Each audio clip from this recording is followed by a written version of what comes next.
Hey Star Wars fans, Adam the Star Wars Questioner here. Remember when I asked what if Rogue One sucks? Well, I saw the new movie yesterday, and the question I will tackle is Rogue One good? Now I'm going to cut right to spoilers. You have probably seen all these people who are doing non-spoiler reviews, but not me. I'm going to jump right in. If you're looking for a non-spoiler review, please back click out of here. So let us start off with what I thought was good of Rogue One. When The Force Awakens was first announced, they talked about the fact that the Star Wars universe was going to return to a gritty, lived-in feel. The Force Awakens unfortunately seemed the most polished movie, with Rey and others, even if they were in a desert environment, seeming to be very clean most if not all the time. Rogue One is the gritty world that we were offered. The stormtroopers are dirty, hair gets out of place, the people seem to actually be living in this world. There is very much the feeling that most of these people are just trying to get through the day until they can clock out. This is a movie that really gets how to portray a very realistic war. Even within the rebellion, we see that there are rebels that are far more willing to do what is necessary than others. In our very first scene with Cassian Andor, he shoots an informant because a man has a bad arm. He is willing to drop people even in the rebellion if it means giving him the edge up. And this is something that we see throughout the film. The idea that some people are far more willing to do what is necessary to win the fight than others. We even see that there were divisions even in the Rebel Alliance. The fracture can be seen that there is no true direction of where they wanted to go. Mon Mothma even calls Saw Gerrera and his band as terrorist extremists and tries to disavow them, even though he is also fighting for the same thing. Yet we saw Gerrera's men as terrorists, planting bombs directly onto stormtroopers and not caring if there are people in the way.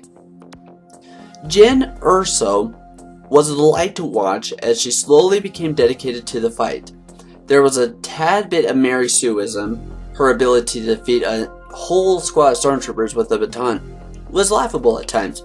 Yet, they were willing to knock her around, and she really did get messed up throughout the film, unlike Rey.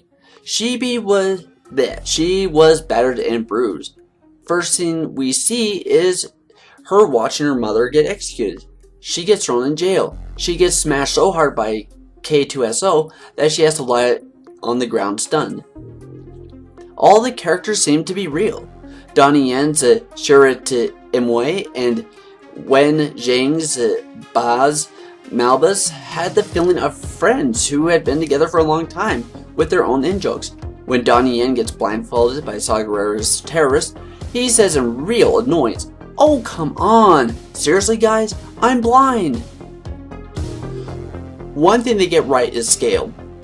The AT-ACTs were massive. They seemed something out of Godzilla, which of course is where Gareth Edwards came from. The Death Star was simply massive in this film.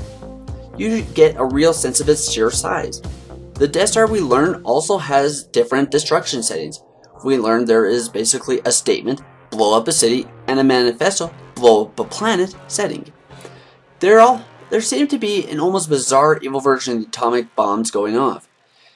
As if this is what would have been had Nazis been able to get atomic bombs and been able to see their power. "Oh, it's beautiful" is a classic Krennic line that I loved. The battles were well done. The stormtroopers, while not as accurate as we could wish, they even talk in the movie about plans to retire the main stormtrooper rifle because it's obsolete. They showed them as being a force to be reckoned with, even if most of it was simply numbers. Yet especially the last battle saw a zigzag affair. It wasn't like Endor or even Hoth. No, the Empire would be winning in one area, only to lose another area. Right when the odds would be greatest, suddenly the rebels would send in a new wave of reinforcements and the battle would sway back. And every battle seemed unique and different. The space battle was incredible. There were things that we hadn't seen in a Star Wars film before. Shields actually play a role in this battle. You see bombing runs of Star Destroyers. At one point, after they disable a Star Destroyer, a Hammerhead cruiser rams a disabled Star Destroyer and with its small size pushes it into another Star Destroyer, shredding it to pieces. But don't expect a battle on the scale of Endor or Coruscant, but it's still an epic moment. One of the greatest pleasures I got from this film was seeing Tarkin on the screen. The actor they got did a very good job. It was obviously used CGI to make him look like Peter Cushing, but he held his own. His bickering with Krennic was very good, and when he took control of the Death Star at the end of the movie, there was so much spite to it that I couldn't help but grin at it. Now, most people want to know about Darth Vader. He was absolutely brilliant in this film. We see him for only 2 scenes, but the first one, he makes sure we know who's in charge by first choking Krennic and remarking snarkily, "Don't choke on your aspirations," was incredible. In fact, we even see that he set up his personal citadel on Mustafar, which was really thrilling to see. He put his personal citadel up where he lost his greatest battle. Now, his dropping in with a Star Destroyer, the Devastator, and wiping out the Rebel fleet in mere seconds was simply amazing, but it was nothing compared to "Prepare a boarding party." As soon as I heard that, I literally was on the edge of my seat. Then we see Vader in an almost horror/film scene, slashing through rebels like nobody's business. This is the Vader that I had been hoping for, and I wasn't disappointed, even if he literally was only in the movie for like 5 minutes. Rebels has given us some of the Vader that can smash things up when he takes out a capital ship and nearly an entire squadron by his lonesome. But this is Vader in his prime. This is the type of Vader that we saw in the Dark Lords of the Sith, or even in Vader Down. Perhaps the one thing I was most surprised was the fact they killed everybody. Not one person survived of the team. Not only did nobody survive, but the fact is, there really was only one ship that escaped the Battle of Scarif. I was always really skeptical about the number of losses due to it being Disney. I figured that 2 or 3 at most would die. Nope. If you saw the trailers, they were far more hopeful than what we got. The last scene that was a delight was seeing Leia Organa. I was surprised. I didn't think she was going to show up in the film. But the movie ends in such a way that it perfectly seems Rogue One and A New Hope together. There's a ton more I could go into for the good of this film, but let's move on to the bad because there is bad. So what was bad about Rogue One? I wasn't at all bummed out by the fact that they decided to go without a crawl. However, the cold opening was too jarring. They went from a long time ago to the opening scene. Although it was a good scene, they then decided to add in the title card after a couple minutes, and it was in a very weird way. It just says Rogue One, and not even in a very good one. Title card. A 9-year-old with Adobe Photoshop could have done better than what they did. The movie has flashbacks sprinkled here and there. Personally, I've never cared for flashbacks, especially since the ones in this movie basically show us what we had seen at the beginning of the film. Only one wasn't a flashback of this first scene. The scene involved Galen and Lyra having a very pleasant evening with Orson Krennic. If you've read Catalyst, you know that they were friends beforehand. Yet even then, this flashback was weirdly placed, and personally I felt there was no need for it when it was shown. If it had been shown earlier in the film, or maybe even right before the final confrontation between Orson and Jyn, it might have worked better. There is a mind-reading octopus alien in this film. Yeah, need I say more? The Death Star destroying Jedha was weirdly cut. It flashed between Jyn hearing a holographic message from her father elaborating how he sabotaged the Death Star's reactor, to them moving the Death Star into firing position.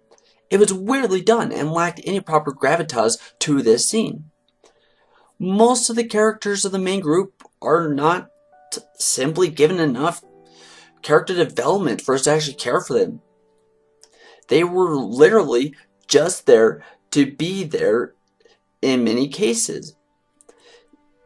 In fact, they were so badly done that when they died one by one, sure, it was a little nail-biting, but the fact of the matter was that you didn't care about them. Bodhi was the worst of the group. If it wasn't for the fact he was a pilot and a former Imperial, he would be all but non-existent in this film. By the end of the movie, we still don't know why he went traitor to the Empire. What were his motivations? You have to guess at what made him snap because no context is given to why he left the Empire. Also, the music was also very forgettable. Now, I love Michael Giacchino. He did a very excellent job on the Star Trek films, even if the Trek films are generally not very good.